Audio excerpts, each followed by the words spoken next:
Hi, I'm Dave Polson. I work at a Center for Environmental Journalism at Michigan State University, where I teach all kinds of people how to better explain science and research. Today we're talking about writing short, and more specifically, why we should write short. Probably the hardest thing I teach my students is not what to write, but what not to write. Good writers make hard decisions. They have to decide which words to leave out to increase what I call their MPW. MPW means meaning per word. Reading is a significant cognitive load on anyone's brain. So to reduce that load and to increase understanding, we increase the efficiency of what we write. We try to maximize meaning in the fewest words.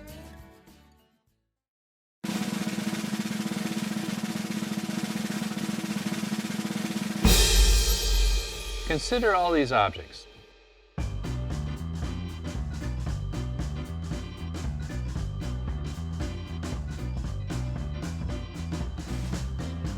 Now, write down everything you just saw in that slide.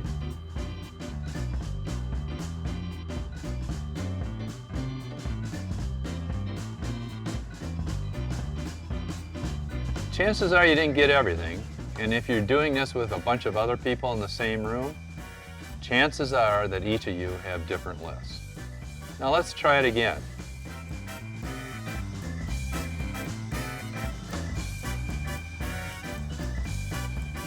Now write down what you saw.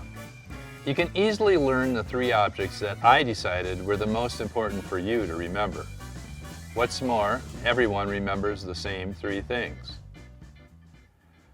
This is a lesson that applies equally to writing or any form of communication. For maximum impact, limit what you say. The Elements of Style by William Strunk and E.B. White is a popular and long-used guide to good writing. And Strunk and White's fundamental commandment is to omit needless words. Now that's a nice phrase because not only does it provide good advice, it models that advice by the way it provides it.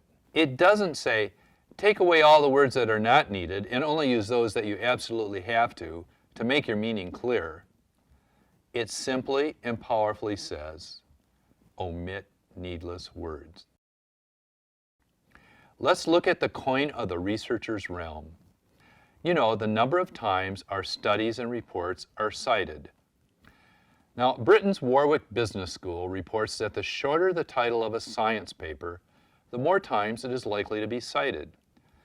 Their study looked at titles like this 13-word offering that was cited 68 times. Now that's not bad, but that number is nowhere near the 700 times this 7-word title was cited. Of course, that difference could be a mere artifact, or it could mean that more people are interested in Neanderthals than in particle morphology. So Warwick looked at the titles of 140,000 science papers. Not each word, but each character reduced the number of citations by nearly 2%. Let's look at some other authorities on brevity. How about Dr. Seuss? This popular children's book author once wrote, "Short is better than length." That's a wonderful sentence because while short is not really a word, we all know exactly what it means. You publish with short. Short is better than length. Biblical scholars often cite the following verse as the most powerful in the Christian Bible. Jesus wept. Now that is what could be called a biblical rim shot. It's a powerful noun coupled with a precise and powerful verb to produce a sentence rife with meaning and that reverberates back to what has already been written. Read, examine, and appreciate this sentence by F. Scott Fitzgerald.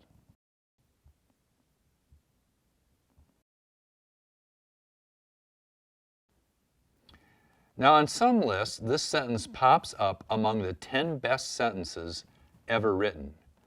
Pretty nice. But aren't you more likely to remember this entire story written by Ernest Hemingway? That's a story, a sentence made powerful by what it leaves out. When it comes to relaying your research, stick to Hemingway. Leave the fancy word construction to Fitzgerald.